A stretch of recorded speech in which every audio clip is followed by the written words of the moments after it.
The Syriac Apocalypse of Daniel. The annotated translation. By the power of God we record the revelation which was revealed to Daniel the prophet in the land of Persia and Elam.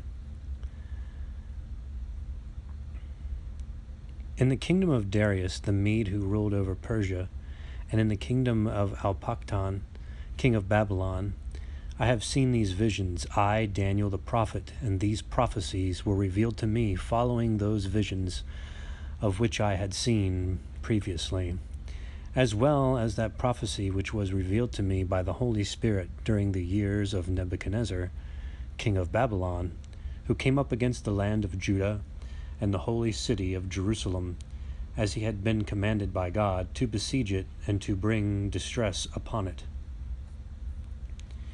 King Nebuchadnezzar came up against Judah and besieged it, for God had delivered it into his hands. He plundered and destroyed it, made it a tributary, and brought it into captivity. He also took the treasure which was in the temple of God and all the service implements of the sanctuary, the gold and silver, cups and bowls, the lovely aspergilla, forks, pitchers, the altar table, the 7-branched lampstand, the inner golden pillars of the tabernacle, and that great ephod which the high priest wore, which had 12 stones on its shoulders, with the names of the sons of Jacob inscribed on them, as well as the priestly vestments, the precious stones, the sapphires and beryls, which were in the sanctuary from the time of King David and Solomon his son after him, the entire treasure of King Solomon and all of the kings who were after him in Jerusalem, even the great golden throne on which the King Solomon used to sit on. And King Nebuchadnezzar took away the booty and spoil of Jerusalem, as well as women and children, cattle and beasts, garments and fine ornaments, together with silver and gold. He took God's glorious implements with him and brought them to Babylonia. We too were in captivity and exile, I, Daniel, and all the young men of my age, sons of Jewish men chosen to serve in the king's palace and to stand in the king's palace according to rank. The great God of my fathers bestowed upon me a spirit of wisdom, a spirit of knowledge, and a spirit of understanding, and I excelled in every kind of wisdom over those of my age, who were there with me in the land of Babylon and of the Chaldeans, because I kept the commandments of my God, and also because I did not do evil against his laws nor his judgments. I revealed and explained what would happen in Babylonia, and concerning everything that had happened to the former kings who were in Babylonia in those days.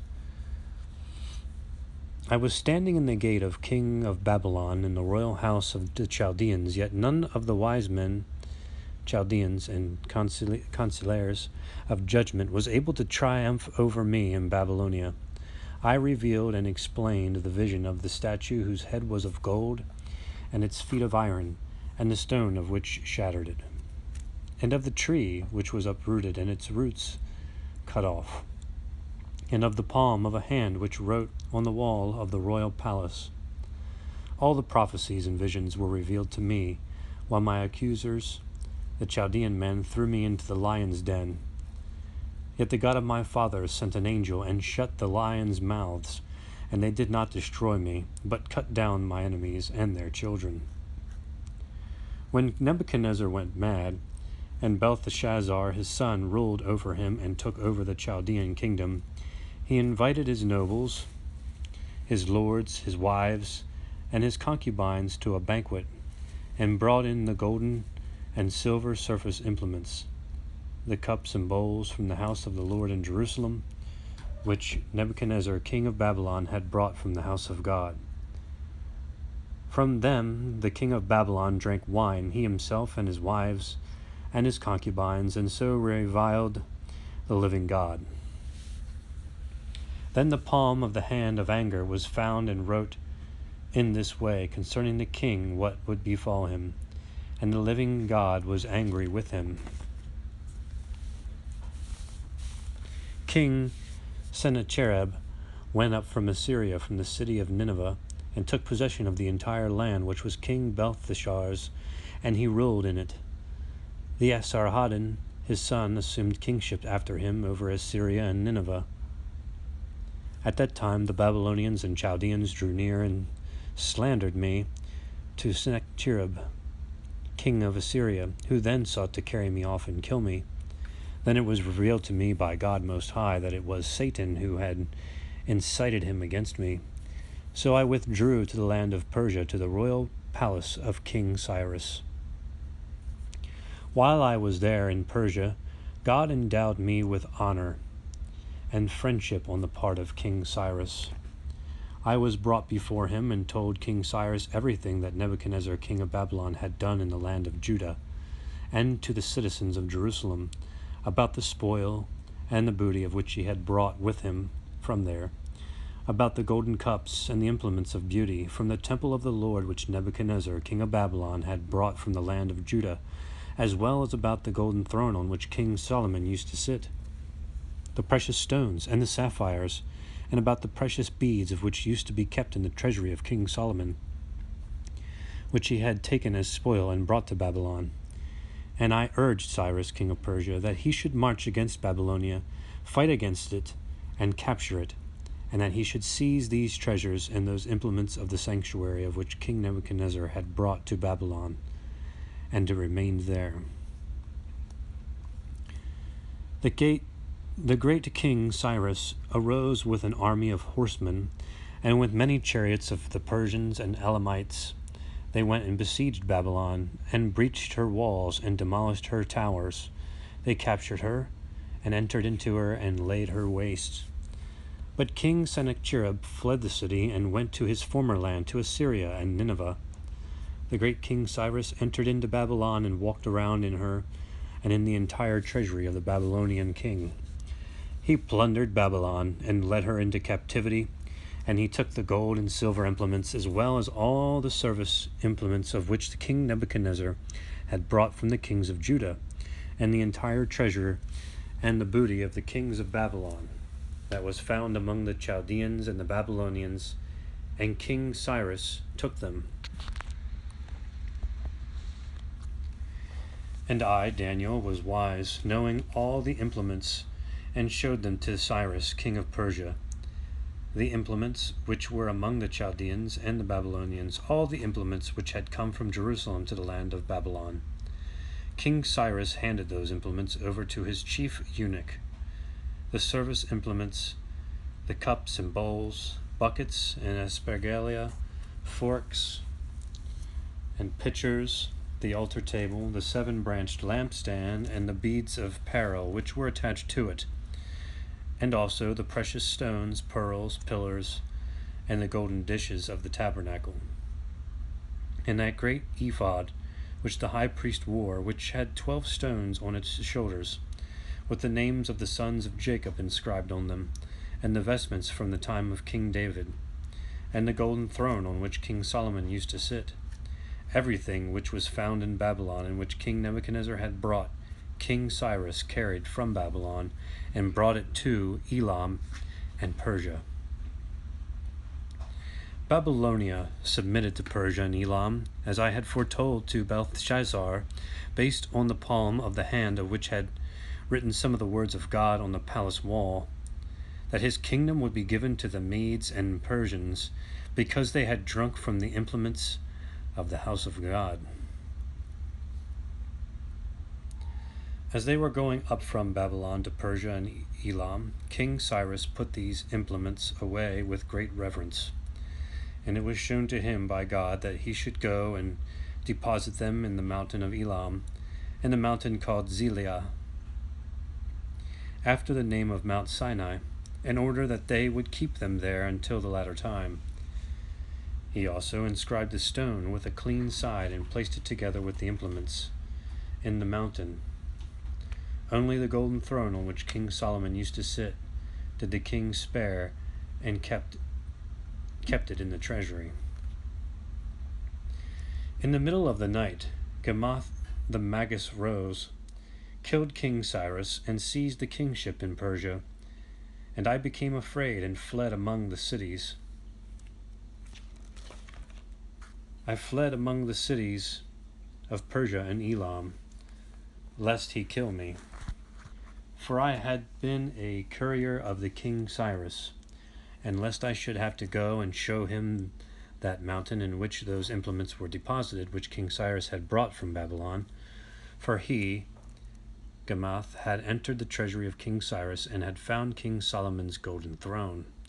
Gamath brought it out, sat on it, and became boastful and blasphemous.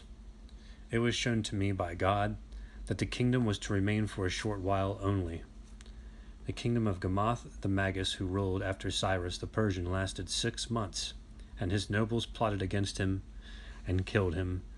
They seized the kingship of Darius Bagdath Bar Artaban, and assumed the authority of Cyrus, king of Persia, and stood in the gate of the kings. King Darius wrote a letter about me to all Persian provinces, and found me in the great city of Elam. I got up and came to the gate of King Darius. Then he began to force me to go and to show him these implements of the sanctuary of which Cyrus the Persian had put away. For he had seen the throne of King Solomon, which King Nebuchadnezzar had brought from Jerusalem to Babylon, and which King Cyrus had brought up to Persia, because he had seen its splendor and beauty, whose likeness no human hands could fashion. And he forced me to go and to show him where that treasure was hidden. At that time God sent a heavenly angel who struck King Darius, and took away the light of his eyes, and he became very afraid and was shaken. It was shown to him in a nocturnal vision that because of the evil thoughts he had, he should go and take the implements of the divine treasure. And it was shown to him in the vision that he should go to Jerusalem, and go up to the house of the Lord and worship there, and there the light of his eyes would be given to him. The great King Darius sent and called for me that I should go with him to Jerusalem. Then he went up to Jerusalem with a mighty army, and with many chariots, horsemen, and soldiers. We came up to Jerusalem, to the place of the house of my fathers. Yet we found Jerusalem ravaged and void of her citizens, and deserted by her residents. We also found there some of my kinsmen, but people of my age, who had also been there during my time, during those days before Jerusalem had been carried off into captivity, I did not find. King Darius entered into the city and walked into the sanctuary furthermore. I washed him in the pool of Shiloh, and he believed in the God of my fathers. He worshipped in the sanctuary, his eyes were opened, and he saw the light, praising the living God, and he walked through all the streets of Jerusalem. King Darius summoned all the elders who had grown old and could be found in Jerusalem, and the priests who were spared from King Nebuchadnezzar's sword, and the old men who had grown old in years. He inquired of them, and they told him about the treasure of which King Nebuchadnezzar had taken from there, about its beauty, and about the temple implements. Whenever King Darius inquired of those elders, they reported to him truthfully. They instructed him about each thing in their places, and he gave them generous gifts. Everything which I had reported in Persia and Elam concerning Jerusalem he found to be true. Darius led with him some of the priests and of the elders, and they went with him to Persia and Elam. As they were marching, King Darius took control of many cities and conquered them as well as great cities, and many places came under his authority, and he also acquired the land of the water. I went with him to Persia and Elam. There great prophecies were revealed unto me, and I revealed surpassing visions without end and without number, mysteries and seasons and signs and wondrous visions. I expounded the times when the days of this age are ending, and the end of the completion of which the Holy Spirit had shown Daniel in Persia and Elam during the days of King Darius, that which is yet to come and which is hidden to be revealed at the end of days. And at the end of the season, and at the consummation of, there's a blank space here, in 7 weeks, in the season of seasons, and at the completion of times, the day and the mystery are to come. Wondrous is the vision of which I was revealed at the completion of times, and at the end of days, and at the end of seasons, and also at the completion of the rulers of Zion, and at the completion of Jerusalem. The wise and those who keep the covenant will understand this book, and at the end of ends, let them be moved by it. The people of the north will revolt, and there will be much motion and a great earthquake on the face of the earth.